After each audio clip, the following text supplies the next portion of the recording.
Back at practice with IceDogs head coach Ben Boudreau. Ben, get a couple days off there for the holiday break. I know the break kind of came at a bad time for you guys. You won 7 straight games and you're firing all cylinders here in December. But as you get ready for a 6-game in 9-day stretch, what's the message to the guys now as they come back? Well, I think, the break actually came at a good time for the bodies. I mean, we played a lot of hockey. I mean, we started at the end of August. I mean, now it's the end of December, and it's been a great push to put ourselves in this position. And we talked at the beginning of the year is the beginning of the season, we have to be dialed in, so you're not stressing, hopefully going down the stretch, knock on wood, that we continue somewhat of our pace to get to the playoffs. But the bodies really needed a break, and, it's been a long time since these young guys have seen their family and friends, and so I think it comes at a good time. I know we're hot, but hopefully we come back recharged and ready to keep the foot down on the pedal. You got the Michigan trip upcoming this weekend. Knock on wood, pretty much a full lineup for your lineup card there. How much are you looking forward to getting out there? You only do it once a year, and playing 2 games out in Michigan, going up against the defending Memorial Cup champions before they come in next month. So how much are you guys looking forward to that opportunity and that challenge? Well, I mean, Flint beat us 7-2 in our home barn. It was one of 3 really lopsided, losses that we weren't proud about in November. And we know that they're capable of doing great things, and we can't look down the standings at anybody, especially sitting in one. They're all going to be trying to come and knock us off. So we gave up 7 goals against and only scored 2, and we need to make sure that we're ready for this team. We only play them one more time, so we got to make sure that we try to even the season series. Mathieu Paris has been back in the lineup now for 4 games after missing 2 months. How do you think the number 54 has been out there? I know the last game before the break he had a goal and 2 assists in that game with Alex Asadorian and Mike Levin. So what have you thought of number 54 getting back into game shape? Well, anytime you have an injury like that keeps you out for 2 months, it's your timing, your touch, your conditioning, everything is going to take some time to get back. And, we've been winning with him in the lineup. I mean, we've only lost 2 games all season with Alex Asadorian in the lineup, and I think only 1 with Mathieu Paris, to be honest with you. So those 2 guys are crucial pieces, and with them playing healthy, I mean, we've been running on a streak right now. So, the depth that they give us, right now is quite a luxury, to be honest. We have 3 lines that can score at will. And they have been scoring at will. And, our 4th line is no slouch. Obviously, Doherty was scoring last game. And, it's great to see all of our guys contribute, but especially Alex and Matthew coming back healthy. I mean, they've been a huge difference maker for our team.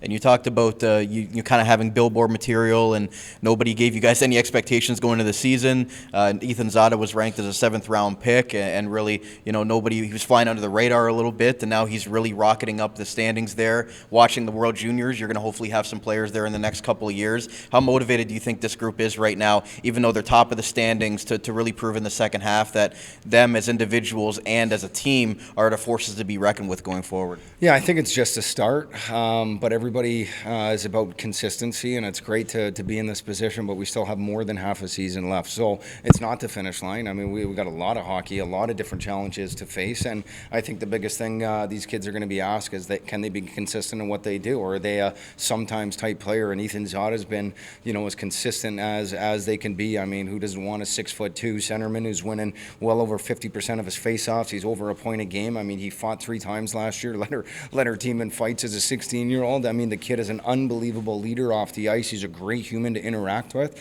I mean, I think the 7th round draft pick was more of a reflection where the team was at, and I think the same thing with Kevin as a 4th round draft pick, not getting enough credit. And hopefully now with this winning streak and the fact that we start putting a few wins together, starts turning a few heads, and our guys getting noticed. And at the same time, Ethan Zada, I want to mention Blake Aerosmith, another 07, and gets out of the limelight and in London and throw right into the spotlight here. And so for us, those are some huge additions.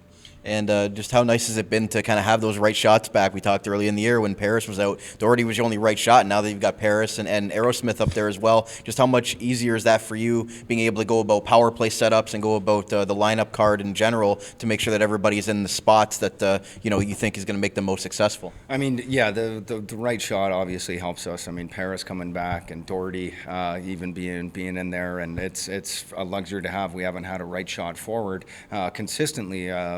as far as depth, it gives you different options on the power play, which is very nice, and that's been very successful as of late. So, I mean, it gives you a different weapon to utilize, and, those are nice luxuries to have. And lastly, why do you think Brady Wasland is flying under the radar right now? He's leading the Ontario Hockey League rookies in scoring with 24 points, and he missed 7 games compared to the rest of the guys that are chasing him right now. So you got him up there with Kevin He and Andre Loshko, 2 NHL drafted players, and again, as a 4th overall pick, he might not have the goals which are going to come, but he's really setting up plays, and right now he's kind of quietly leading the OHL in rookie scoring. Yeah, I would definitely say quietly. I mean, he's still yet to win Rookie of the Week. I'd like to mention Scholastic Player. I mean, that's huge. I mean, the kid is, you could tell he's just an unbelievable kid, and he's fun to work with. He picks up great details, and he's another young up-and-comer. I mean, he's leading rookie scoring, and that's for sure. But the other thing with the fact that we're winning, he is leading every single rookie in 5-on-5 ice time. He is the #1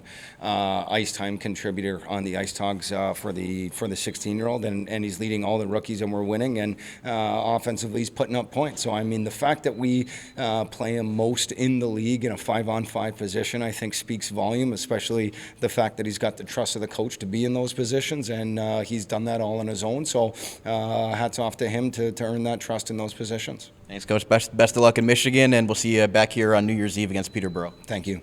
Back at IceDogs practice with forward Mathieu Paris. Mathieu, you've been back for 4 games now after a 2-month absence. And your last game before the break, you had a goal and 2 assists up in Brampton. So getting back into game shape, how's it been getting back on the ice so far?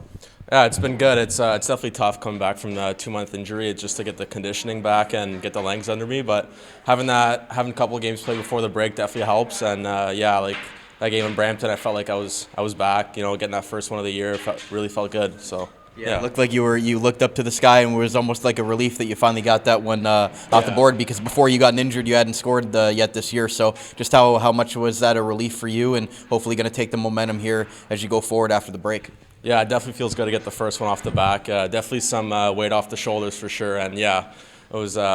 Definitely felt good. And you're on the same line with Alex Asadorian, who was also out for quite a while, and you guys live together as well, so you guys have built quite the bond there, and you're also playing with Mike Levin, who you came over with London last year. So how's been the chemistry with Asadorian and Levin on that third line? You guys really came through there in the last game against Brampton. It seems like you guys really play your role well out there. Yeah, I think we're an older line. I think we all got experience in this league, so we know how to work teams and work the puck in the O-zone, and just like O-zone sustained time is good, and I think us 305s is just good to work lines and get the pucks deep and stuff. You and Asadorian were out for both at the same time, and you guys had a lot of time to be with each other off the ice and seeing the game from a different lens up top a lot during the press box there when you guys were both out. What did you kind of learn from that experience of being out? Was there anything that you kind of saw from the game at a higher level there?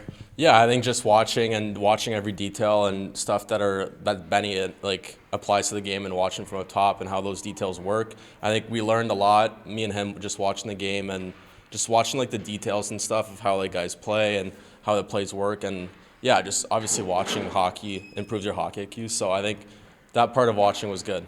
A lot of younger guys in the lineup up front, and you're one of the veteran guys on the forward group, and you've been through the hard times last year, and now coming through with a great first half. You guys are sitting first in the Eastern Conference. Just what is the morale like this year as opposed to maybe last year and years prior? Expectation now is that you guys are going in every game thinking that you're going to come away with 2 points. Yeah, the morale's a lot higher for sure. I think guys are liking coming to the rink more and competing and bringing that morale up, and everyone's up and at it. Everyone's excited to go on the ice, and before games, all the boys are pretty hyped up, and I think we just have a way better attitude. Was there one thing that you got under your Christmas tree this year that you were excited about over the break? Yes, I got this portable humidifier, because when we stay in the hotels, it is pretty dry, and I get really stuffed up. So that was something I really wanted, and I got it. So I'm pretty excited. Sure, whoever's going to be rooming with you on the road is going to be excited for that. Lastly, what's the thought now as you go into the Michigan road trip? You got 6 games in 9 days, so you got a couple of days off with the break, but now you got a lot of hockey coming up in the next 9 days. Yeah, I think just taking care of our bodies and treating, like you said, treating our bodies and making sure we're healthy and going to get treatment with Panda and just taking care of ourselves and, yeah, like eating good, drinking lots of fluids. IceDogs forward Mathieu Paris. Matthew, welcome back to the lineup. It's been nice having you back, and I look forward to seeing where the team's going to go in the second half. Thank you.